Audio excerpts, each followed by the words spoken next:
ഇന്ന് നമ്മളോടൊപ്പം ഉള്ളത് അമൃത ഇൻസ്റ്റിറ്റ്യൂട്ട് ഓഫ് മെഡിക്കൽ സയൻസിന്റെ principal doctor Girish Kumar sir. നമസ്കാരം ഡോക്ടർ. ഡോക്ടർ ഇപ്പോൾ ഈ മഴക്കാലം ആയതുകൊണ്ടും കോൾഡ് ആൻഡ് ഫ്ലൂ ഇപ്പോഴും കൂടുതലായി കണ്ടുവരുന്ന ഒരു അസുഖമാണ്. ഇതിന്റെ പരിഹാരം എന്താണ്? നമ്മൾ കോൾഡ് ആൻഡ് ഫ്ലൂ എന്ന് പറയുമ്പോൾ മിക്കവാറും കോൾഡ് ആൻഡ് ഫ്ലൂ നമുക്ക് മഴ കൊണ്ടാൽ വെറുതെ കോൾഡ് വരാം, അതൊരു അലർജിക് കോൾഡാണ്. പക്ഷേ കോമൺ ആയിട്ട് ഇപ്പോൾ മഴക്കാലത്ത് കാണുന്ന വൈറസുകൾ കാരണം നമുക്ക് ഒരു അസുഖം ഉണ്ടാകാൻ ബാക്ടീരിയ, വൈറസ്, ഫംഗസ് അങ്ങനെ പല രോഗാണുക്കളും ഉണ്ടാവും. അതിൽ വൈറസ് ആണ് ഏറ്റവും കൂടുതൽ നമ്മളെ ബാധിക്കുന്നത്. അപ്പോൾ ഒരു മഴക്കാലത്ത് നമുക്ക് ബാധിക്കുന്ന ഏറ്റവും കൂടുതൽ ഫ്ലൂ എന്ന് പറയുന്നത് നമ്മളെല്ലാവരും പറയുന്നത് ഒരു വൈറസ് കാരണമാണ്. വൈറസ് ഒരാളിൽ നിന്ന് മറ്റൊരാളിലേക്ക് സ്പ്രെഡ് ചെയ്യുന്നത് നമ്മൾ തുമ്മുമ്പം, ചുമയ്ക്കുമ്പോൾ അങ്ങനെയൊക്കെയാണ് സ്പ്രെഡ് ചെയ്യുന്നത്. പക്ഷേ പലപ്പോഴും നമ്മളൊരു വലിയ ക്രൗഡിലേക്ക് പോവുകയാണെങ്കിൽ നമുക്ക് പലരോടും സംസാരിക്കേണ്ടി വരും, പലരെയും കാണേണ്ടി വരും. അപ്പോൾ അവരിൽ നിന്നുള്ള പല അസുഖങ്ങളും നമുക്ക് കിട്ടും. അപ്പോൾ പുതുതായിട്ടൊരു സീസണിൽ ഒരു ഫ്ലൂ വൈറസ് നമ്മുടെ രാജ്യത്ത് ഇറങ്ങുകയാണെങ്കിൽ, അല്ലെങ്കിൽ നമ്മുടെ ഒരു ലോക്കൽ ഏരിയയിൽ ഇറങ്ങുകയാണെങ്കിൽ അത് അവിടെയുള്ള എല്ലാവർക്കും അത് വരും. അപ്പോൾ അതിനൊരു പ്രത്യേക ചികിത്സ ഉണ്ടോയെന്ന് ചോദിച്ചാൽ പ്രത്യേകിച്ച് ചികിത്സ വൈറസിന് അങ്ങനെ വലിയ ചികിത്സയുടെ ഒന്നും ആവശ്യമില്ല. വൈറസിൻ്റെ ചികിത്സ എന്ന് പറയുന്നത് നമ്മളെ രോഗപ്രതിരോധ ശക്തിയാണ്. അപ്പോൾ നല്ല രോഗപ്രതിരോധ ശക്തിയുള്ള, അതായത് നല്ല ഹെൽത്തി ആയിട്ടുള്ള ഒരാൾ, നല്ലപോലെ എക്സസൈസ് ചെയ്യുന്ന ഒരാൾ, നല്ല ഡയറ്റ് കഴിക്കുന്ന ആൾ, അങ്ങനെയുള്ള ആൾക്കാർക്ക് രോഗപ്രതിരോധ ശക്തി മറ്റുള്ളവരെക്കാട്ടും കൂടുതലായിരിക്കും. അപ്പോൾ ഒരു വൈറസ് നമ്മളെ അറ്റാക്ക് ചെയ്താലും വിതിൻ 1 or 2 days നമുക്ക് അസുഖം മാറും, അല്ലെങ്കിൽ തുമ്മൽ, ജലദോഷമൊക്കെ മാറി പെട്ടെന്ന് നമ്മൾ റിക്കവർ ആകും. പക്ഷേ നമുക്ക് ഓൾറെഡി ഒരു ഡയബറ്റീസ്, അല്ലെങ്കിൽ ഒരു ക്യാൻസർ, അല്ലെങ്കിൽ കീമോതെറാപ്പി എടുക്കുന്ന ആൾക്കാർ, അവർക്കൊക്കെ ചിലപ്പോൾ ഇത് കോംപ്ലിക്കേറ്റഡ് ആവാനുള്ള ചാൻസ് ഉണ്ട്. അല്ലെങ്കിൽ ഹാർട്ടിന് അസുഖമുള്ള ആൾ, കിഡ്നിക്ക് അസുഖമുള്ള ആൾ, അവർക്കൊക്കെ ചിലപ്പോൾ കോംപ്ലിക്കേഷൻ ആവാനുള്ള ഒരു സാധ്യതയുണ്ട്. അപ്പോൾ വൈറസിന് എന്താണ് ചികിത്സ എന്ന് ചോദിച്ചാൽ പ്രത്യേകിച്ച് ചികിത്സയൊന്നുമില്ല. പലതരം വൈറസുകളുണ്ട്. നമ്മളുടെ രോഗപ്രതിരോധ ശക്തിയാണ് അതിൻ്റെ ഏറ്റവും വലിയ ചികിത്സ. നമ്മൾ നല്ല രോഗപ്രതിരോധ ശക്തിയുള്ള ഒരാളാണെങ്കിൽ ഈ വൈറസിനെ നമ്മുടെ ശരീരത്തിന് പെട്ടെന്ന് തന്നെ കീഴ്പ്പെടുത്താനും അസുഖം കംപ്ലീറ്റ് ആയിട്ട് മാറാനും പറ്റും. പക്ഷേ നമുക്ക് രോഗപ്രതിരോധ ശക്തിയില്ല, നമുക്ക് ഈ വൈറൽ അസുഖം വന്നത് നമുക്കൊരു ന്യൂമോണിയ വന്നു, അപ്പോൾ ചിലപ്പോൾ നമുക്ക് ആ ന്യൂമോണിയക്കെതിരെയുള്ള ഹോസ്പിറ്റലിൽ പോയി ചികിത്സ ചെയ്യേണ്ട ആവശ്യമില്ല. അതുകൊണ്ടാണ് പണ്ട് മുതലേ നമ്മൾ പറയുന്നത്, നിങ്ങൾക്കൊരു വൈറൽ ഫീവർ വന്നാൽ അത് മരുന്ന് കഴിച്ചാൽ 7 ദിവസം കൊണ്ട് മാറും, മരുന്ന് കഴിച്ചില്ലെങ്കിൽ ഒരാഴ്ചക്കുള്ളിൽ മാറും. രണ്ടും സെയിം ആണ്. അപ്പോൾ അതുപോലെ തന്നെ ഇപ്പം നമുക്ക് ജലദോഷം അല്ലെങ്കിൽ പനി വന്നാലും നമ്മൾ റണ്ണിങ് നോസ്, മൂക്കൊലിപ്പ് ഇങ്ങനെ വന്നുകൊണ്ടിരിക്കുക. അപ്പോൾ ആൾക്കാർക്ക് അതൊരു ഭയങ്കര ബുദ്ധിമുട്ടാണ് മാനേജ് ചെയ്യാനായിട്ട്. നമ്മൾ നേസൽ സ്പ്രേ ഒക്കെ എടുത്താലും കുറച്ച് നേരത്തേക്ക് മാത്രമേ അതിന് ശമനം ഉണ്ടാവുള്ളൂ. അപ്പോൾ അങ്ങനെയുള്ള അവസ്ഥയിൽ എന്തായിരിക്കും ഒരു പ്രതിവിധി ഉണ്ടാവുക? പ്രതിവിധി എന്ന് പറഞ്ഞാൽ ഇതിപ്പോൾ നേരത്തെ നമ്മൾ പറഞ്ഞ പോലെ 2 തരത്തിലുള്ള പ്രോബ്ലമാണ്. ഒന്ന്, നമുക്ക് ഒരു അലർജി കാരണം മൂക്കൊലിപ്പ്, അത് ഒരു വൈറൽ അസുഖമല്ല, അലർജിയാണ്. മറ്റേത് ഒരു വൈറസ് കാരണം ഉണ്ടാകുന്ന മൂക്കൊലിപ്പ്. വൈറസ് കാരണമുള്ള മൂക്കൊലിപ്പ് നമ്മൾ എന്തൊക്കെ ചെയ്താലും അത് ഒരാഴ്ച കഴിഞ്ഞേ മാറുള്ളൂ. അങ്ങനെ ആദ്യം പറഞ്ഞ മൂക്കിൽ സ്പ്രേ അടിക്കുന്നത്, അത് പലപ്പോഴും അലർജിക്ക് വേണ്ടിയിട്ട് നമ്മൾ അടിക്കുന്നത്. പിന്നെ മൂക്കിൽ സ്പ്രേ അടിക്കുന്നത് വേറൊരു കാരണം കൊണ്ട്. നമുക്ക് പലപ്പോഴും അറിയാം, നമുക്ക് തന്നെ മൂക്കൊലിപ്പ് ഉണ്ടാകുമ്പോൾ മൂക്ക് അടഞ്ഞിരിക്കുന്ന പോലെ തോന്നും, നമ്മൾ സംസാരിക്കാൻ പറ്റില്ല, ശ്വാസം അയക്കാൻ പറ്റില്ല. അപ്പോൾ ചിലതരം മൂക്കിൽ ഒഴിക്കുന്ന സ്പ്രേകൾ, ഞാൻ പേര് ഒന്നും പറയുന്നില്ല, ചിലതരം സ്പ്രേകൾ പെട്ടെന്ന് ആ മൂക്കിൻ്റെ ആ വീക്കം കുറഞ്ഞ് നമുക്ക് ശ്വാസം അയക്കാനുള്ള ഒരു സുഖം കിട്ടും. അടഞ്ഞിരിക്കുന്ന മൂക്ക് തുറക്കാൻ സഹായിക്കും. അല്ലാതെ മൂക്കൊലിപ്പ് നിർത്താനല്ല അവിടെ മരുന്ന് കൊടുക്കുന്നത്. ആ മൂക്ക് അടഞ്ഞ ഭാഗം ഒന്ന് തുറക്കാൻ വേണ്ടിയുള്ള മരുന്നുകൾ അവൈലബിൾ ആണ്. അത് നമുക്ക് ഉപയോഗിക്കുകയാണെങ്കിൽ ആ ഒരു എഫക്റ്റ് കിട്ടും. പക്ഷേ മൂക്കൊലിപ്പ്, ഒരു വൈറൽ അസുഖം കാരണം ഉണ്ടാകുന്ന മൂക്കൊലിപ്പ് പെട്ടെന്ന് നിർത്താൻ ഒരു മരുന്ന് പ്രത്യേകിച്ചൊന്നുമില്ല. അത് സമയമെടുത്ത് തന്നെ നിൽക്കും. പക്ഷേ നേരെ മറിച്ച് ആദ്യം പറഞ്ഞ ഒരു അലർജി ആണെങ്കിൽ അത് കുറയ്ക്കാനുള്ള മരുന്നുകൾ കഴിച്ചാൽ അത് പെട്ടെന്ന് കുറയും. അപ്പോൾ രണ്ടും തമ്മിൽ ഒരുപാട് വ്യത്യാസമുണ്ട്. മഴ കൊണ്ടാൽ ചിലപ്പോൾ തണുപ്പ് കാരണം നമുക്ക് അലർജി കാരണം മൂക്കൊലിപ്പ് ഉണ്ടാകും, അതൊരു മരുന്നോ അല്ലെങ്കിൽ മൂക്കിലൊഴിക്കുന്ന ഒരു സ്പ്രേ കൊണ്ട് നിർത്താൻ പറ്റും. പക്ഷേ വൈറസ് കാരണം ഉണ്ടാകുന്നത് അങ്ങനെ അത്ര പെട്ടെന്ന് നിർത്താൻ പറ്റില്ല. ഓക്കെ. ഇപ്പോൾ ഡോക്ടർ പറഞ്ഞപ്പോൾ എനിക്കൊരു ഡൗട്ടാണ്. അതായത് ഇപ്പോൾ നമ്മൾ ജസ്റ്റ് ഒന്ന് എന്തെങ്കിലും ഒരു ടെസ്റ്റോ എന്തെങ്കിലും വന്ന് നമ്മൾ തുമ്മി, പിന്നെ തുമ്മി അത് ജസ്റ്റ് പിന്നെ ജലദോഷത്തിലേക്ക്, പനിയിലേക്ക് എത്തുന്നത്. അപ്പം അത് എന്തെങ്കിലും അലർജി കൊണ്ട് അങ്ങനെ സംഭവിക്കുന്നതാണോ, അല്ലെങ്കിൽ നമുക്ക് പനിയുടെ ലക്ഷണം കൊണ്ട് വന്നതാണോ? അല്ല, അങ്ങനെ നമ്മളിപ്പോൾ ഏറ്റവും കൂടുതൽ നമ്മൾ അറിയുന്ന ഒരു കുറേ കാലം വെച്ച ഒരു ബുക്ക് നമ്മൾ എടുക്കുകയാണ്. ആ ബുക്കിനകത്ത് ഒരുപാട് പൊടി അല്ലെങ്കിൽ ഫംഗസ്, ഇതൊന്ന് ഒരു 2-3 പേജ് മറിക്കുമ്പോൾ നമുക്ക് ഉടനെ തുമ്മൽ തുടങ്ങും. അല്ലെങ്കിൽ അടച്ചിട്ട റൂം നമ്മൾ ഒന്ന് അടിച്ചു വരാൻ ശ്രമിക്കുകയാണെങ്കിൽ തുമ്മൽ തുടങ്ങും. ഇതൊരു അലർജി കാരണമാണ്. ഈ അലർജി ഉണ്ടായ ഉടനെ തന്നെ അലർജിയുടെ മരുന്ന് കഴിച്ചാൽ വിതിൻ 6 hours ഒക്കെ അത് ആക്ട് ചെയ്യുകയും നമുക്ക് ആ അലർജി കൺട്രോൾ ചെയ്യാനും പറ്റും. എന്ന് വെച്ചാൽ അങ്ങനെ ആ സമയത്ത് നമ്മൾ മരുന്ന് കഴിച്ചില്ല എന്ന് വിചാരിക്കും, ചിലപ്പോൾ അത് 1-2 ദിവസം കണ്ടിന്യൂസ്ലി നിൽക്കാനും മൂക്ക് അടയാനും പിന്നെ അവിടെ ഒരു ഇൻഫെക്ഷൻ ഉണ്ടാകാനും സൈനസൈറ്റിസ് ഉണ്ടാകാനും ശ്വാസം മുട്ടലുണ്ടാകാനൊക്കെ സാധ്യതയുണ്ട്. അതൊരു അസുഖത്തിൻ്റെ ഒരു തുടക്കം മാത്രമാണ്. അത് അപ്പം തന്നെ നമുക്കൊരു മരുന്ന് കഴിച്ച് കൺട്രോൾ ചെയ്യാൻ പറ്റുമെങ്കിൽ അത് അവിടെ നിൽക്കും. ചില ആൾക്കാർക്ക് ഇങ്ങനെ 2-3 തുമ്മൽ അത് അവർ നിൽക്കും, അവർക്ക് മരുന്നിൻ്റെ ഒന്നും ആവശ്യമില്ല. പക്ഷേ വൈറസ് എന്ന് പറയുന്നത് അങ്ങനെയല്ല. അത് നമ്മളിപ്പോൾ മരുന്ന് കഴിച്ചെന്ന് വിചാരിച്ചാൽ നിൽക്കില്ല. എന്ന് വെച്ചാൽ വൈറസിനെതിരെ വലിയ മരുന്നുകളൊന്നും ഇപ്പോഴും ഒരു ശാസ്ത്രത്തിലും കണ്ടുപിടിച്ചിട്ടില്ല. അത് നമ്മുടെ ബോഡിയുടെ പ്രതിരോധ ശക്തി തന്നെയാണ് അതിന് ഏറ്റവും ഇമ്പോർട്ടൻറ്റ്. അതുപോലെ തന്നെ നമ്മൾ ചില ഫുഡ് കഴിക്കുമ്പോൾ ഫുഡിൽ കൂടെ ചില ആൾക്കാർക്ക് അലർജിക് ആവുമെന്ന് പറയണ കാരണം, അതിന്റെ കാരണം എന്താണെന്ന് വിശദീകരിക്കും. അതായത് നമുക്ക് ഏറ്റവും കൂടുതൽ അലർജി ഉണ്ടാകുന്ന ഒരു ഫുഡ് നട്ട്സ് ആണ്. ഇപ്പോൾ നമ്മൾ നട്ട്സൊക്കെ കഴിക്കുമ്പോൾ ചിലർക്ക് അലർജി ഉണ്ടാവും. അല്ലെങ്കിൽ ചെമ്മീൻ, അല്ലെങ്കിൽ ഞണ്ട്, അങ്ങനെയുള്ള ചില ഷെൽ ഫിഷൊക്കെ കഴിക്കുമ്പോൾ അലർജി ഉണ്ടാവും. ചിലതരം പ്രോട്ടീൻ അലർജി ഉണ്ടാവും. അങ്ങനെ നമുക്ക് അലർജി ഉണ്ടാകുന്നത് എങ്ങനെയാണെന്ന് വെച്ചാൽ ഈ പ്രോട്ടീൻ നമ്മുടെ ശരീരത്തിലെത്തുമ്പോൾ ആ പ്രോട്ടീനെതിരെ നമുക്കൊരു ആൻറ്റിബോഡി എന്ന് പറഞ്ഞിട്ട് ഈ പ്രോട്ടീനെതിരെ ഒരു സാധനം ഉണ്ടാക്കും നമ്മുടെ ശരീരത്തിൽ. അപ്പോൾ നമ്മളിപ്പോൾ സാധാരണ ഒരു ഫുഡ് കഴിക്കുന്നവർക്ക് നമുക്ക് അലർജി ഉണ്ടാകാത്തത് നമ്മുടെ ശരീരത്തിൽ അങ്ങനെ ഒരു പ്രോട്ടീൻ ഉണ്ടാവുന്നില്ല, അതിനെതിരെ ഒരു പ്രോട്ടീൻ. പക്ഷേ ചിലരുടെ ശരീരത്തിൽ ഈ പ്രോട്ടീനെതിരെ നമ്മുടെ ഒരു ആൻറ്റിബോഡി ഉണ്ടാവും. ആ ഒരു ആൻറ്റിബോഡി ആൻറ്റിജൻ റിയാക്ഷൻ എന്ന് പറയും. അത് വളരെ കോംപ്ലിക്കേറ്റഡ് ആയിട്ടുള്ള ഒരു കാര്യമാണ്.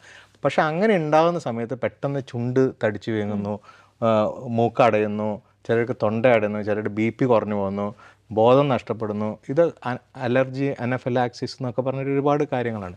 പക്ഷെ അത് എല്ലാവർക്കും ഒന്നും ഉണ്ടാവില്ല, വളരെ കുറച്ച് ആൾക്കാർക്ക് ഉണ്ടാവുള്ളൂ. പക്ഷേ ഇതിൻ്റെ ഏറ്റവും വലിയ പ്രോബ്ലം എവിടെയാണെന്ന് വെച്ചാൽ ഇപ്പോൾ ഒരാൾക്ക് നെറ്റ് അലർജിയാണ്. ഇപ്പോൾ എന്തെങ്കിലും ഒരു നെറ്റ് അലർജി ഉണ്ടാവുന്നതായിരിക്കും. അപ്പോൾ അയാൾ വളരെ ബോധപൂർവ്വം അത് കഴിക്കാതിരിക്കാൻ ശ്രമിക്കും. പക്ഷേ നമ്മൾ ഏതെങ്കിലും ഹോട്ടലിലൊക്കെ പോകുമ്പോൾ ആ നട്ട്സ് അതിനകത്ത് അരച്ച് ചേർത്തിട്ടുണ്ടാവും.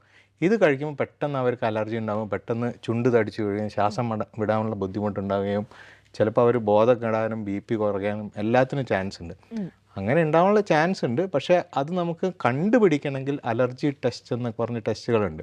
അത് നമുക്ക് ബ്ലഡിലെ അലർജിയും അല്ലെങ്കിൽ ഇൻഹലേഷൻ അലർജി, ഫുഡിൽ അലർജി, ഇതൊക്കെ കണ്ടുപിടിക്കാൻ പറ്റും. അപ്പോൾ അങ്ങനെ കണ്ടുപിടിച്ചപ്പോൾ ഉദാഹരണത്തിന് ഒരാൾക്ക് ചെമ്മീൻ അലർജിയാണെന്ന് വിചാരിക്കാം. അയാൾ ഒരുപാട് സീ ഫുഡ് കഴിക്കുന്ന ആളാണ്. പക്ഷേ ചെമ്മീൻ അടങ്ങിയ ഭക്ഷണം കഴിക്കുമ്പോൾ, ചെമ്മീൻ എന്ന് പറഞ്ഞാൽ കൊഞ്ച്, അത് കഴിക്കുമ്പോൾ അവർക്ക് അലർജി ഉണ്ടാവുന്നു. അപ്പോൾ അവരൊരു ഗ്രൂപ്പ് ഓഫ് ഫുഡ് കഴിച്ചിട്ടാണ് അലർജി ഉണ്ടാകുന്നത്. എന്താണെന്ന് അറിയാതിരിക്കുകയും ചെയ്യുന്ന സമയത്ത് ഈ അലർജിക് ടെസ്റ്റ് ചെയ്യുമ്പോൾ അതിന് കൃത്യമായിട്ട് എഴുതും ഈ ഒരു തരം ഫുഡിന് അവർക്ക് അലർജിയാണ്. അപ്പോൾ അവർ പിന്നെ അത് അവോയ്ഡ് ചെയ്യാൻ ശ്രമിക്കണം. പക്ഷെ പലപ്പോഴും സംഭവിക്കുന്നത് നമ്മൾ എത്ര അവോയ്ഡ് ചെയ്താലും ചില ഫുഡിനകത്ത് ഇതിൻ്റെയൊക്കെ ഇൻഗ്രീഡിയൻസ് ഉണ്ടാവും. ഇപ്പോൾ ഒരു നമ്മളൊരു പായസം കുടിക്കുകയാണ്, അതിനകത്ത് നമ്മൾ പലപ്പോഴും നട്ട്സൊക്കെ അരച്ച് ചേർക്കും. അപ്പോൾ ചിലപ്പോൾ അത് കഴിക്കുമ്പോഴായിരിക്കും അവർക്ക് അലർജി വരാം. അപ്പോൾ അത് അത്ര പെട്ടെന്ന് നമുക്ക് ഒഴിവാക്കാൻ പറ്റില്ല. എന്നാലും ബോധപൂർവം അത് ഒഴിവാക്കാൻ ശ്രമിക്കുകയാണെങ്കിൽ ഒരു പരിധിവരെ ആ അലർജി ഒഴിവാക്കാൻ പറ്റും. അപ്പോൾ ഇത് ചോദിച്ചപ്പോൾ എനിക്കൊരു ഡൗട്ട് വന്നതാണ്. ഇപ്പം നമ്മൾക്ക് ഒരു വസ്തുവിന് അല്ലെങ്കിൽ കുറച്ച് വസ്തുക്കൾക്ക് നമുക്ക് അലർജി ഉണ്ട്, പക്ഷെ ഭാവിയിൽ ഇങ്ങനെ നമ്മൾക്ക് കഴിക്കാൻ പറ്റാത്ത ഫുഡുകളുടെ കൗണ്ട് കൂടി വരുമോ? അല്ല, അത് കൂടില്ല. അതായത് നമുക്കൊരു അലർജി ഒരു വസ്തുവിനുണ്ടെങ്കിൽ ജീവിതകാലം മുഴുവൻ അതിന് മിക്കവാറും അലർജിയാണ്. ചിലർക്ക് കുറേ കഴിയുമ്പോൾ സെൻസിറ്റൈസേഷൻ എന്ന് പറയും. ഇപ്പോൾ നമ്മൾ ഒരു സാധനത്തിന് അലർജി ഉണ്ടെങ്കിൽ നമ്മൾ ചെറിയ ഡോസിൽ അത് കഴിച്ചുകൊണ്ടിരിക്കുകയാണെങ്കിൽ ചെറിയ അലർജി വന്ന് കുറേ കാലം കഴിയുമ്പോൾ അത് സെൻസിറ്റൈസ്ഡ് ആവും. നമുക്കത് ഒരു വലിയ പ്രശ്നമില്ലാതാവും. എല്ലാ ദിവസവും വെയിൽ കൊള്ളുന്ന ആൾക്ക് ഒരു ദിവസം കുറച്ച് കൂടുതൽ വെയിൽ കൊണ്ടെന്ന് വിചാരിച്ചിട്ട് പ്രശ്നമൊന്നും ഉണ്ടാവില്ല. അതേപോലെ അവർക്കത് സെൻസിറ്റൈസ്ഡ് ആവും. അങ്ങനെ ആകുമ്പോൾ നമുക്ക് ഒഴിവാക്കാൻ പറ്റും. പക്ഷേ വളരെ റെയറായിട്ട് നമുക്ക് പുതുതായിട്ടൊരു അലർജി ഒരാൾക്ക് വന്നേക്കാം. അതായത് നേരത്തെ ഞാൻ സ്ഥിരമായിട്ട് കോഴിമുട്ട കഴിക്കുമായിരുന്നു, പെട്ടെന്ന് ഒരു ദിവസം കോഴിമുട്ട കഴിച്ചപ്പോൾ എനിക്ക് ശ്വാസം മുട്ടൽ വന്നു, അന്ന് മുതൽ അലർജി തുടങ്ങുകയാണ്. അപ്പം അങ്ങനെ വളരെ റെയറായിട്ട് സംഭവിക്കാം. നോർമലി ഒരാൾക്ക് ഉണ്ടാകുന്ന അലർജി ലൈഫ് ലോങ് അങ്ങനെ തന്നെ അലർജി ആയി നിൽക്കുകയും മിക്കവാറും രണ്ടാമത്തെയും മൂന്നാമത്തെ എപ്പിസോഡ് വളരെ ശക്തിയായി വരികയും ചെയ്യും. വളരെ റെയറായിട്ട് ആൾക്കാർക്ക് അതിങ്ങനെ സെൻസിറ്റൈസ് ആയത് കുറഞ്ഞു വരും. അതുപോലെ തന്നെ വളരെ റെയറായിട്ട് നമുക്ക് പുതിയൊരു അലർജി ഉണ്ടാവാനും പറ്റും. Everything including the sun, under the sun and including the sun can produce allergy എന്നാണ് പറയുന്നത്. അതായത് സൂര്യപ്രകാശത്തിൻ്റെ അടിയിലെ എല്ലാ വസ്തുക്കൾക്കും മനുഷ്യന് അലർജി ഉണ്ടാക്കാനുള്ള കഴിവുണ്ട്. പക്ഷെ അത് ഓരോരുത്തർക്കും വേരി ആയിരിക്കും. ഓക്കെ.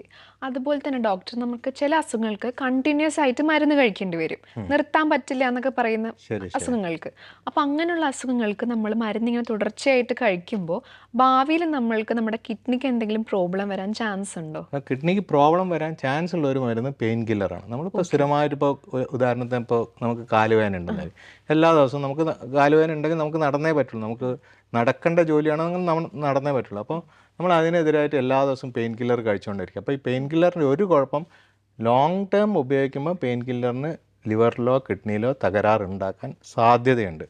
പിന്നെയുള്ള നമ്മൾ പലപ്പോഴും ഒരു തെറ്റിദ്ധാരണ എന്താണെന്ന് വെച്ചാൽ ഡയബറ്റീസ്, ഷുഗർ വരുന്ന ഒരാൾക്ക് കുറേ കാലം കഴിയുമ്പോൾ കൺട്രോൾ അല്ലെങ്കിൽ കിഡ്നി തകരാറ് വരും.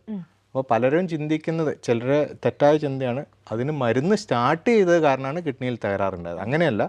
ഷുഗർ കൺട്രോൾ ആവാത്തത് കാരണമാണ് കിഡ്നിയിൽ തകരാറുണ്ടായത്. അപ്പം വളരെ റയറായിട്ട് ചില മരുന്നുകൾക്കൊക്കെ കിഡ്നിയിൽ തകരാറുണ്ടാവും. പക്ഷേ ഒരു നല്ലൊരു ഡോക്ടറുടെ നിർദ്ദേശപ്രകാരമാണ് നമ്മൾ കഴിക്കണമെങ്കിൽ, ഇപ്പോൾ ഉദാഹരണത്തിന് ഞാൻ ഒരു പേഷ്യൻറ്റിന് നമ്മൾ റുമാറ്റോയിഡ് ആർത്രൈറ്റിസ് അല്ലെങ്കിൽ വാദം, അതിനുവേണ്ടി നമ്മൾ പെയിൻ കില്ലർ കൊടുക്കേണ്ടി വന്നേക്കാം. അപ്പം അങ്ങനെ കൊടുക്കുന്ന ഒരു ഡോക്ടർ നിർബന്ധമായിട്ടും ഒരു മാസത്തിലൊരിക്കലെങ്കിലും രോഗിയുടെ kidney function test, liver function test ഇതൊക്കെ ചെയ്തിട്ടാണ് കണ്ടിന്യൂ ചെയ്യുക. പക്ഷെ പലപ്പോഴും എന്താ സംഭവിക്കുന്നത്, ഡോക്ടർ ഒരാഴ്ചത്തേക്ക് ഒരു പ്രിസ്ക്രിപ്ഷൻ കൊടുക്കും.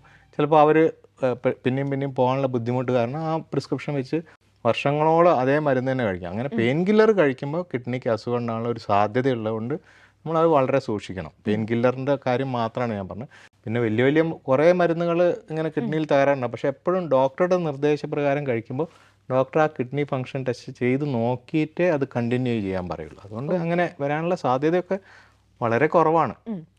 അതുപോലെ തന്നെ ചെങ്കണ്ണ്, കണ്ണിന് എപ്പോഴും അല്ല, ചില ചൂട് കൂടുന്ന സമയത്ത് അല്ലെങ്കിൽ ആ ഒരു സമയത്ത് വരുന്നതാണ് ചെങ്കണ്ണ്. ഇത് വരാനുള്ള കാരണം എന്താണ്? ചെങ്കണ്ണ് എന്ന് പറയുന്നത് അഗൈൻ അതൊരു വൈറസ് ആണ്. ഇപ്പം നമ്മൾ ആദ്യം തന്നെ പറഞ്ഞു, വൈറസ്, ബാക്ടീരിയ അല്ലെങ്കിൽ ഫംഗസ് ഇങ്ങനത്തെ സാധനങ്ങളൊക്കെയാണ് നമുക്ക് അസുഖങ്ങൾ ഉണ്ടാക്കുന്നത്. ഇതിൽ വൈറസാണ് ഏറ്റവും കൂടുതൽ ചെങ്കണ്ണ് ഉണ്ടാക്കുക. അപ്പോൾ അത് കണ്ണിനെ ബാധിക്കുന്നു, കണ്ണിനകത്തൊരു ഇൻഫ്ലമേഷൻ ഉണ്ടാക്കുന്നു. ഇൻഫ്ലമേഷൻ എന്ന് പറഞ്ഞാൽ വീക്കം. അപ്പോൾ കണ്ണിനൊരു ചുവപ്പ് നിറം വരുന്നു. എല്ലാവരും ചിന്തിക്കുന്നത് ചെങ്കണ്ണുള്ള ആൾ മുഖത്തേക്ക് ഇങ്ങനെ തുറച്ച് നോക്കിക്കഴിഞ്ഞാൽ ഉടനെ നമുക്ക് ചെങ്കണ്ണ് വരും. അങ്ങനെയല്ല. ചെങ്കണ്ണുള്ള ആൾ നമ്മൾ കണ്ണ് തിരുമ്പില്ല. ചെങ്കണ്ണ് വരുമ്പോൾ നമ്മളിങ്ങനെ തിരുമ്പ് ആ കൈ എവിടെയെങ്കിലും തൊടുന്നു, അല്ലെങ്കിൽ ഒരു ഡോർ ഹാൻഡിൽ പിടിച്ച് നമ്മൾ തിരിക്കുന്നു. അടുത്ത ആൾ വന്ന് ആ ഡോർ ഹാൻഡിൽ തിരിക്കുന്നു, അയാളുടെ കണ്ണ് തുടച്ചു കഴിഞ്ഞാൽ ഉടനെ ചെങ്കണ്ണ് പകരും. അല്ലാതെ നമ്മൾ വെറുതെ ഇങ്ങനെ നോക്കിക്കൊണ്ട് നിന്നാൽ ഒരിക്കലും ചെങ്കണ്ണ് പകരില്ല. ഓക്കെ ഡോക്ടർ, അതുപോലെ തന്നെ ഈ മോണോന്യൂക്ലിയോസിസ് അതെന്താണെന്നൊന്ന് വ്യക്തമാക്കാമോ? ഒരു ഇൻഫെക്ഷ്യസ് മോണോന്യൂക്ലിയോസിസ് എന്ന് പറഞ്ഞിട്ടൊരു ഇതേപോലെ ഒരു ഓർഗാനിസം ആണ്. ഓർഗാനിസം എന്ന് പറഞ്ഞാൽ നമുക്ക് അസുഖം ഉണ്ടാക്കുന്ന ഒരു വസ്തു. അപ്പോൾ അത് നമ്മളെ ശരീരത്തിൽ ഇതേപോലെ കോളേജ് സ്റ്റുഡൻസിൻ്റെ ഇടയ്ക്കൊക്കെയാണ് അത് വളരെ കാണുക. അപ്പോൾ അത് നമ്മളുടെ ഒരാളിൽ നിന്ന് മറ്റൊരാളിലേക്ക് പകരുമ്പോൾ അതിന് ഏറ്റവും കൂടുതൽ എന്താണ്, പനി വരാം, ശരീരത്തിന് മുതൽ ചുവന്ന കുത്തുകൾ വരാം, കഴുത്തിനോടെ ലിംഫ് നോഡ്സ് എന്ന് പറഞ്ഞിട്ട് മുഴ പോലെ വരാം. പക്ഷേ ഇതൊക്കെ ഒരാഴ്ച അല്ലെങ്കിൽ 2 ആഴ്ചക്കുള്ളിൽ ഇത് അസുഖം കംപ്ലീറ്റ്ലി കുറഞ്ഞു പോയിട്ട് ആ പേഷ്യൻ്റ് പൂർണ്ണമായി നോർമലാവും. പക്ഷേ ഇതിന് ഭയങ്കരമായിട്ട് സ്പ്രെഡ് ചെയ്യും, ഒരാളിൽ നിന്ന് ഒരാളിലേക്ക് വളരെ കൂടുതലായിട്ട് സ്പ്രെഡ് ചെയ്യും. അപ്പോൾ അത് ശ്രദ്ധിക്കേണ്ട ആവശ്യമുണ്ട്. പക്ഷേ ഇതൊരു അത്ര കോംപ്ലിക്കേറ്റഡ് അല്ലാത്തൊരു അസുഖമാണ്. പക്ഷെ നമ്മൾ ഏത് അസുഖത്തിന് എടുത്താലും 100 പേരെടുക്കുമ്പോൾ അതിൽ 1-2 ആൾക്കാർക്ക് കോംപ്ലിക്കേഷൻ വരാം. അത് ഏത് അസുഖത്തിനും അങ്ങനെ തന്നെ. എത്ര ഇന്നസെൻ്റ് ആയിട്ടുള്ള അസുഖമാണെങ്കിലും കോംപ്ലിക്കേഷൻ വരാം. ആ കോംപ്ലിക്കേഷൻ വരുന്ന ആൾക്കാർ മിക്കവാറും ഹാർട്ടിന് അസുഖം ആൾക്കാർ, അല്ലെങ്കിൽ ലിവറിന് അസുഖമുള്ള ആൾക്കാർ, അല്ലെങ്കിൽ കിഡ്നിക്ക് അസുഖമുള്ള ആൾക്കാർ, അല്ലെങ്കിൽ ക്യാൻസറിന് മരുന്ന് കഴിക്കുന്ന ആൾക്കാർ, ക്യാൻസർ ഉള്ള ആൾക്കാർ, അൺകൺട്രോളായി ഡയബറ്റീസ് ഉള്ള ഇങ്ങനെയുള്ള ആൾക്കാർക്കാണ് കോംപ്ലിക്കേഷൻ വരാം. വളരെ റെയറായിട്ട് മാത്രം ഒരു നോർമലാക്ക് ഇതേപോലെ അത് കോംപ്ലിക്കേഷനിലേക്ക് പോവാം. അത് ഇൻഫെക്ഷ്യസ് മോണോന്യൂക്ലിയോസിസ് എന്ന് പറഞ്ഞ അസുഖത്തിൻ്റെ ഒരു ഭാഗമാണ്. പക്ഷെ വളരെ റെയറാണ് കോംപ്ലിക്കേഷനിലേക്ക് പോകുന്നത്. അപ്പം ഇങ്ങനെയുള്ള സമയത്ത് നമുക്ക് പേഷ്യൻ്റ് നമ്മൾ ഐസൊലേഷൻ ചെയ്യേണ്ടി വരുമോ? അപ്പോൾ ഐസൊലേഷൻ എന്ന് പറയുന്നത് നമ്മളുടെ നാട്ടിൽ അത്ര പ്രാക്ടിക്കൽ അല്ല. അപ്പോൾ ഞാനിപ്പോൾ എല്ലാ ദിവസവും ജോലിക്ക് പോകും, എനിക്കൊരു പനി വന്ന ഉടനെ ഇന്നെ എല്ലാവരും കൂടി ഐസൊലേറ്റ് ചെയ്ത് കഴിഞ്ഞാൽ ഞാനെങ്ങനെ ജോലിക്ക് പോകും? ഐസൊലേഷൻ നമ്മുടെ നാട്ടിൽ അത്രയും പ്രാക്ടിക്കലൊന്നുമല്ല. അപ്പോൾ പക്ഷേ ശരിക്കും പറഞ്ഞാൽ നമുക്കിങ്ങനെ ഒരു ഇൻഫെക്ഷ്യസ് ആയിട്ടുള്ള ഒരു അസുഖം വരുന്നു, ഉദാഹരണമായിട്ട് കോവിഡ് വന്നു അല്ലെങ്കിൽ H1N1 വന്നു, അവരെ നമ്മൾ വീട്ടിനകത്ത് റൂമിനകത്ത് ഇരുത്തി അവർക്ക് അവിടെ ഭക്ഷണം കൊടുക്കുകയാണെങ്കിൽ ആ അസുഖം അവിടെ തന്നെ കണ്ടെയ്ൻ ചെയ്യും, ആ റൂമിനകത്ത് തന്നെ കണ്ടെയ്ൻ ചെയ്യും, പുറത്തേക്ക് പോകില്ല. പുറത്തൊരാൾക്ക് കിട്ടാതെ സ്പ്രെഡിങ് നമുക്ക് കൺട്രോൾ ചെയ്യാൻ പറ്റും. അപ്പോൾ അത് നമ്മളുടെ നാട്ടിലെ പ്രശ്നം എന്താണെന്ന് വെച്ചാൽ നമുക്ക് എല്ലാവർക്കും ജോലിക്ക് പോകണം, ജോലിക്ക് പോയിട്ടില്ലെങ്കിൽ നമ്മൾ ബുദ്ധിമുട്ടാവും. അങ്ങനെയുള്ളതുകൊണ്ട് ഇത്രയും സ്ട്രിക്റ്റ് ആയിട്ടുള്ള ഐസൊലേഷൻ നമ്മുടെ നാട്ടിൽ പറ്റില്ല. പക്ഷേ ശരിക്കും പറഞ്ഞാൽ അവരെ ഐസൊലേറ്റ് ചെയ്താൽ അവരെ ആ അസുഖം ആ ഫാമിലിയിലും ആ ഫാമിലിയിൽ നിന്ന് മറ്റ് ഫാമിലികളിലേക്കും പകരുന്നത് നമുക്ക് തടയാൻ പറ്റും. അപ്പോൾ ഐസൊലേഷൻ ചെയ്യണത് എപ്പോഴും നല്ലതാണ്. പ്രാക്ടിക്കലി അത് എത്രമാത്രം നമുക്ക് ചെയ്യാൻ പറ്റും എന്നുള്ളത് മാത്രമേ പ്രശ്നമുള്ളൂ. ഓക്കെ ഡോക്ടർ, അപ്പോൾ അതുപോലെ തന്നെ ഈ ഒരു ഇൻഫെക്ഷൻ വന്നു കഴിഞ്ഞാൽ നമുക്ക് സാധാരണ ഇപ്പോൾ തൊണ്ടവേദനയൊക്കെ ഉള്ള ആൾക്കാരുണ്ടാവും. അപ്പോൾ സാധാരണ ഒരു ഇൻഫെക്ഷൻ ആണോ അതോ അല്ലെങ്കിൽ ഇതാണെന്ന് നമ്മൾക്ക് രോഗികൾക്ക് തിരിച്ചറിയാനായിട്ട് സാധിക്കുമോ? രോഗികൾക്ക് ഇപ്പോൾ ഇൻ്റർനെറ്റിലൂടെയൊക്കെ അവർ വായിച്ചിട്ട് കുറച്ചൊക്കെ അറിയുന്ന ആൾക്കാർ തിരിച്ചറിഞ്ഞേക്കാം. പക്ഷെ അതിനൊരു പ്രോബ്ലം ഉണ്ട്, മറ്റൊരു വശമുണ്ട്. അതായത് നമ്മൾ വായിക്കുന്നത് എവിടെ പോയി വായിക്കുന്നത്, ചിലപ്പോൾ നമ്മൾ കൂടിയ കാര്യങ്ങളൊക്കെ ആയിരിക്കും വായിക്കുക. ആദ്യം തന്നെ ഇപ്പോൾ തൊണ്ടവേദന വരുന്നു, ലിംഫ് നോഡ്സ് വരുന്നു, ഇൻഫെക്ഷ്യസ് മോണോന്യൂക്ലിയോസിന് പകരം അവർ വായിക്കുന്നത് ലിംഫോമ എന്ന് പറഞ്ഞ ക്യാൻസറിനെ പറ്റിയാണെങ്കിൽ അതുമാതിരി അവരുടെ ഒരു മെൻ്റലി അവരെ ഡിസ്ട്രാക്ട് ചെയ്യാൻ. അപ്പോൾ എപ്പോഴും ഒരു ഡോക്ടറെ അടുത്ത് പോയിട്ട് അവരുടെ അഡ്വൈസ് എടുക്കുക. പലപ്പോഴും ഇത് വൈറസ് അസുഖമായിരിക്കും, അതിന് പ്രത്യേകിച്ച് മരുന്ന് വേണ്ട, അതിന് വലിയ ടെസ്റ്റിംഗ് വേണ്ട, ഒന്നും വേണ്ട. അപ്പോൾ ഡോക്ടറുടെ അഡ്വൈസ് എടുക്കുകയാണെങ്കിൽ അവർ അനാവശ്യമായിട്ടുള്ള ഇപ്പം നമുക്കിപ്പോൾ ഒരു തൊണ്ടവേദന വന്നു, വൈറസ് ആണെങ്കിൽ ഞാൻ ഓൾറെഡി പറഞ്ഞു അതിന് വലിയ മരുന്നിൻ്റെ ഒന്നും ആവശ്യമില്ല, നമ്മളെ ബോഡി തന്നെ പ്രതിരോധിക്കും.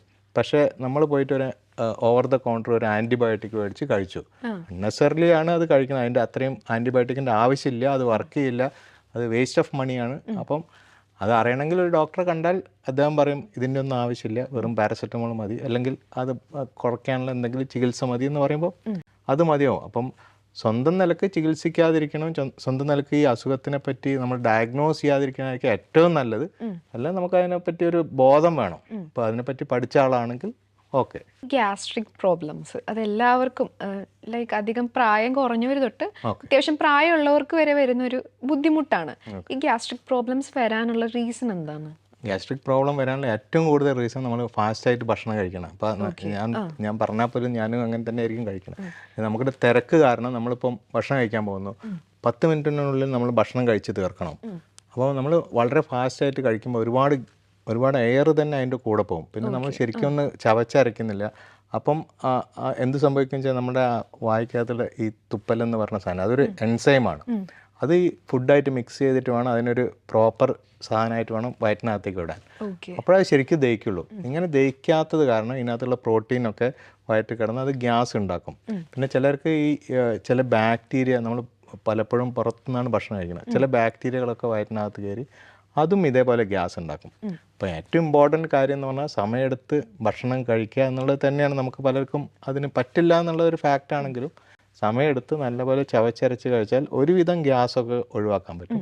പിന്നെ പ്രോട്ടീൻ കണ്ടൻറ്റ് ഭക്ഷണത്തിൽ കൂടിയാൽ, ഇപ്പോൾ നമ്മൾ ഒരു ഫോർ എക്സാമ്പിൾ ഞാൻ ഉച്ചക്ക് ചിക്കൻ മാത്രം കുറേ കഴിക്കുന്നു, വേറെ ചോറ് കഴിക്കുന്നില്ല, ഇലക്കറികൾ കഴിക്കുന്നില്ല, അങ്ങനെ കഴിച്ചു കഴിഞ്ഞാൽ അതൊരു പ്രോട്ടീനാണ്. ആ പ്രോട്ടീൻ വേണമെങ്കിൽ ഗ്യാസ് ആകാം. അത് പ്രോട്ടീൻ എന്ന് പറഞ്ഞാൽ ചിക്കൻ മാത്രമല്ല, ഇപ്പോൾ നമ്മൾ കടല അല്ലെങ്കിൽ പയർ വർഗ്ഗങ്ങൾ ഇതിനൊക്കെ ഗ്യാസ് ഉണ്ടാക്കാം. അപ്പോൾ പിന്നെ ഓരോരുത്തരുടെ ശരീരത്തിനനുസരിച്ചും അവർക്ക് ചില ഫുഡ് ഗ്യാസ് ഉണ്ടാക്കാം. ഇതെല്ലാം കഴിഞ്ഞിട്ട് നമുക്കൊരു മാനസിക അവസ്ഥ അതിലേക്ക് വരും. അപ്പോൾ നമുക്ക് സ്ഥിരമായിട്ട് ഗ്യാസ് ഉണ്ടാകുന്ന ഒരാളെന്ന് വിചാരിക്കാം, പെട്ടെന്ന് വേറെ ഒന്നും കഴിച്ചില്ല അയാൾക്ക് ഗ്യാസ് ഉണ്ടാവണം എന്ന് തോന്നിക്കഴിഞ്ഞാൽ നമുക്ക് മാനസികമായി തന്നെ അതൊരു ഗ്യാസ് ഉണ്ടാകുന്ന ഒരു അവസ്ഥയിലേക്ക് പോകാം. അപ്പോൾ അങ്ങനെ ഒരുപാട് സൈക്കോളജിക്കൽ ഫാക്ടറും അതിനുണ്ട്, ഫുഡിൻ്റെ ഫാക്ടറും ഉണ്ട്. പിന്നെ നമ്മൾ കഴിക്കുന്ന ശീലം വളരെ ഇമ്പോർട്ടൻ്റ് ആണ്. സമയം തെറ്റി ഭക്ഷണം കഴിക്കുക, ഫാസ്റ്റായിട്ട് ഭക്ഷണം കഴിക്കുക, ഇതൊക്കെ ഗ്യാസ് ഉണ്ടാക്കും. അത് നമ്മുടെ ശീലം, ലൈഫ് സ്റ്റൈൽ അങ്ങനെയായി മാറിയത് കൊണ്ടാണ്. ഓക്കെ. ഇപ്പോൾ ഈ ഗ്യാസ്ട്രിക് ഇഷ്യൂസ് ഒക്കെ വന്നാൽ ഭാവിയിൽ നമ്മൾക്ക് അൾസർ പോലത്തെ രോഗങ്ങൾ വരാൻ ചാൻസ് ഉണ്ടോ? അങ്ങനെ ഗ്യാസ് ഉള്ളത് കൊണ്ട് മാത്രം അൾസർ വരില്ല, നമ്മളുടെ ഭക്ഷണശീലം തന്നെ. അപ്പോൾ അൾസർ ഉണ്ടാകുന്ന ചില കാരണങ്ങൾ ഞാൻ പറയാം. ഒന്ന്, ഭയങ്കര സ്പൈസി ആയിട്ടുള്ള, ഭയങ്കര എരിവുള്ള ഭക്ഷണം നമുക്ക് ഇഷ്ടമായിരിക്കും എരിവുള്ള ഭക്ഷണം, നമ്മൾ ഒരുപാട് കഴിച്ചു കഴിഞ്ഞാൽ അൾസർ ഉണ്ടാവും. രണ്ടാമത്, കറക്റ്റ് സമയത്ത് ഭക്ഷണം കഴിക്കും. അപ്പം ഫോർ എക്സാമ്പിൾ നമ്മൾ എല്ലാ ദിവസവും 1 മണിക്കാണ് ഭക്ഷണം കഴിക്കാമെന്ന് വിചാരിക്കുക. 1 മണിയാകുമ്പോൾ നമ്മുടെ ശരീരത്തിനകത്തൊരു സെൻസിങ് ഉണ്ട്, ഓട്ടോ സെൻസിങ് ആണ്. 1 മണിക്ക് നമ്മൾ ഭക്ഷണം കഴിക്കുന്നത്, അതിനനുസരിച്ച് നമ്മളെ വയറ്റിനകത്ത് ആസിഡ് സെക്രീറ്റ് ചെയ്യണം.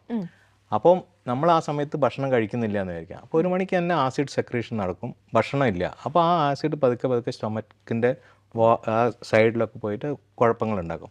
അപ്പോൾ കറക്റ്റ് ഭക്ഷണം കഴിക്കുക, ഭയങ്കര സ്പൈസ് ആയിട്ടുള്ള ഫുഡ് കുറയ്ക്കുക. ഇതൊക്കെ ചെയ്താൽ തന്നെ നമ്മളെ അൾസർ വളരെ കുറയും. പിന്നെ ഭക്ഷണത്തിലെ ഇലക്കറികൾ കൂട്ടാൻ ശ്രമിക്കണം, വെള്ളം കൂടുതൽ കുടിക്കണം. ഇതൊക്കെ അൾസർ കുറയ്ക്കാൻ പറ്റും.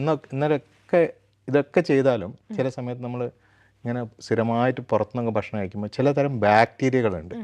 ആ ബാക്ടീരിയക്ക് നമ്മളെ വയറ്റിനകത്ത് അൾസർ ഉണ്ടാക്കാനുള്ള ഒരു കഴിവുണ്ട്. അപ്പോൾ അത് നമ്മൾ മനസ്സിലാക്കണം. പിന്നെ ജനറ്റിക്കലി നമുക്ക് പാരൻസിനൊക്കെ അൾസർ ഉണ്ടെങ്കിൽ നമുക്ക് അൾസർ ഉണ്ടാകാം. അൾസർ പ്രോൺ എന്ന് പറയാം. അൾസർ ഉണ്ടാകാനുള്ള സാധ്യതയുണ്ട്. ടെൻഷൻ ഭയങ്കര കൂടുതലുള്ള ആൾക്കാർക്ക് എപ്പോഴെപ്പോഴും അൾസർ ഉണ്ടാകും. നമുക്ക് ശ്രദ്ധിച്ചാൽ മനസ്സിലാവും ഈ വായിക്കകത്ത് അൾസർ ഉണ്ടാകുന്ന ഏറ്റവും കൂടുതൽ ടെൻഷനുള്ള ആൾക്കാർക്കാണ്. അപ്പോൾ ടെൻഷനും ഇതൊക്കെ ആയിട്ട് റിലേറ്റഡ് ആണ്. അപ്പം എല്ലാ കാര്യങ്ങളും കൂടെയാണ് അൾസർ ഉണ്ടാകുന്നത്. അല്ലാതെ ഒരാൾക്ക് എരിവുള്ള ഭക്ഷണം മാത്രം കഴിച്ച് അൾസർ ഉണ്ടാകണമെന്നില്ല. ഇപ്പോൾ പല സ്റ്റേറ്റിലും പോയി കഴിഞ്ഞാൽ നമ്മളെക്കാട്ടും എരിവുള്ള ഭക്ഷണം കഴിക്കുന്ന സ്റ്റേറ്റുകളുണ്ട്, അവർക്കൊന്നും അൾസർ ഉണ്ടാകണില്ലല്ലോ. അപ്പോൾ ഒരുപാട് കാര്യങ്ങൾ ലിങ്ക്ഡ് ആണ് ഇതിന്. ഡോക്ടർ, ഇപ്പോൾ നോർമൽ ആയിട്ടുള്ള ഒരാളിൽ രോഗപ്രതിരോധ ശേഷി കൂട്ടാനായിട്ട് നമുക്ക് എന്തെങ്കിലും ചെയ്യാൻ പറ്റുമോ? ഇപ്പോൾ രോഗപ്രതിരോധ ശക്തി കൂട്ടാൻ എന്ത് ചെയ്യാൻ പറ്റുന്ന ഇൻ്റർനെറ്റിൽ അടിച്ചാൽ നിങ്ങൾക്ക് കുറേ മരുന്നിൻ്റെ ഒക്കെ പേര് വരും. അതിൻ്റെ ഒന്നും ആവശ്യമില്ല. രോഗപ്രതിരോധ ശക്തി കൂട്ടുന്നത് നമ്മുടെ ജീവിതശൈലി തന്നെയാണ്. ഇപ്പോൾ ഡെയിലി നമ്മൾ രാവിലെ ഒരു അരമണിക്കൂർ നമ്മളെ ശരീരത്തിന് വേണ്ടി മാറ്റി വെക്കുക. എന്തെങ്കിലും എക്സസൈസ് ചെയ്യാം. നമ്മളുടെ എല്ലാവർക്കും ഇപ്പോൾ 1 കിലോമീറ്റർ ഓടാനോ അല്ലെ 10 കിലോമീറ്റർ വളരെ സ്പീഡിൽ ഓടാനൊന്നും പറ്റില്ല. അപ്പം നമ്മളുടെ പ്രായത്തിനും നമ്മുടെ ശരീരത്തിനനുസരിച്ച് അരമണിക്കൂറെങ്കിലും നല്ല എക്സസൈസ് ചെയ്യുക. ഏറ്റവും നല്ല എക്സസൈസ് എന്ന് പറഞ്ഞാൽ രാവിലെ ഒരു അരമണിക്കൂർ നടക്കുക, കൈ വീശി നടക്കുക. അത് ചെയ്താൽ തന്നെ നമ്മുടെ ശരീരത്തിന് നല്ല രോഗപ്രതിരോധ ശക്തി കിട്ടും. പിന്നെ ഭക്ഷണം കഴിക്കുമ്പോൾ വളരെ ശ്രദ്ധിച്ച് കഴിക്കുക. അനാവശ്യമായിട്ടുള്ള ഭക്ഷണം കഴിക്കാതിരിക്കുക, കറക്റ്റ് സമയത്ത് കഴിക്കണത് നല്ല ഭക്ഷണം കഴിക്കുക. അങ്ങനെ ചെയ്താലും രോഗപ്രതിരോധ ശക്തി കൂടും. പലരും ചിന്തിക്കുന്ന ഒരുപാട് മരുന്ന് കഴിച്ചാലോ അല്ലെങ്കിൽ ഒരുപാട് വൈറ്റമിൻ ടാബ്ലറ്റ് കഴിച്ചാലോ രോഗപ്രതിരോധ ശക്തി ഉണ്ടാവുന്നതാണ് ഒരു തെറ്റായ ധാരണയാണത്. രോഗപ്രതിരോധ ശക്തി ഉണ്ടാകണമെങ്കിൽ നമ്മളെപ്പോഴും നല്ല എക്സസൈസ് ചെയ്യണം. നിങ്ങൾ നോക്കിയാൽ മതി, പല ഫുട്ബോൾ കളിക്കാർ അല്ലെങ്കിൽ ക്രിക്കറ്റ് കളിക്കാർ, അവർക്കൊന്നും നമ്മളെപ്പോലെ എന്ന് പറഞ്ഞാൽ ഈ അസുഖങ്ങൾ ഒരുപാട് ബാധിക്കുന്നില്ല. എന്ന് വെച്ചാൽ അവർ ഡെയിലി എക്സസൈസ് ചെയ്തുകൊണ്ടിരിക്കുകയാണ്. ജിമ്മിൽ പോകണ അല്ല എക്സസൈസ് എന്ന് പറഞ്ഞാൽ daily walking, daily running, aerobic exercise, ഇതൊക്കെയാണ് എക്സസൈസ്. ജിമ്മിൽ പോകുന്നത് നമുക്ക് മസിൽ ഉണ്ടാവാൻ വേണ്ടിയിട്ടാണ് ജിമ്മിൽ പോകുന്നത്. പക്ഷേ രോഗപ്രതിരോധ ശക്തി കൂട്ടണമെങ്കിൽ നമ്മൾ ഓടാനോ സൈക്ലിങ്ങോ നടക്കാനോ ഒക്കെ പോയി കഴിഞ്ഞാൽ നമ്മുടെ ശരീരത്തിൽ നല്ല രോഗപ്രതിരോധ ശക്തി ഉണ്ടാവും. രോഗപ്രതിരോധ ശക്തി എന്ന് പറയുന്നത് നല്ല ആരോഗ്യമുള്ള ഒരു ശരീരത്തിൽ ഒരു ബാക്ടീരിയയോ വൈറസോ കയറുകയാണെങ്കിൽ അതിനെ കൊല്ലാൻ പറ്റിയ അല്ലെങ്കിൽ അതിനെ നശിപ്പിക്കാൻ പറ്റിയ ആൻറ്റിബോഡീസ് ഉണ്ടാക്കുക. അത് നല്ല ശരീരത്തിലേ ഉണ്ടാവുള്ളൂ. അത് നല്ല ശരീരം ഉണ്ടെങ്കിൽ നല്ല ശരീരം വേണം, അതിന് നല്ല എക്സസൈസ് വേണം, നല്ല ബ്ലഡ് സർക്കുലേഷൻ വേണം, എല്ലാം ഉണ്ടെങ്കിലേ അത് വരുള്ളൂ. പിന്നെ ഭക്ഷണം ഒരു ഇമ്പോർട്ടൻറ്റ് ഘടകമാണ്. നല്ല ഭക്ഷണം കഴിക്കുന്നവർക്ക് മീൻസ് നല്ല ന്യൂട്രീഷ്യസ് ആയിട്ടുള്ള ഭക്ഷണം കഴിക്കുന്നവർക്ക് നല്ല രീതിയിലും ആരോഗ്യം മെച്ചപ്പെടുത്താൻ പറ്റും. അപ്പോൾ ഞങ്ങൾക്ക് ജനറൽ മെഡിസിനിൽ ഒത്തിരി ഡൗട്ട്സ് ഡോക്ടർ ക്ലിയർ ആക്കി തന്നു. Thank you doctor, thank you so much. Okay, thank you.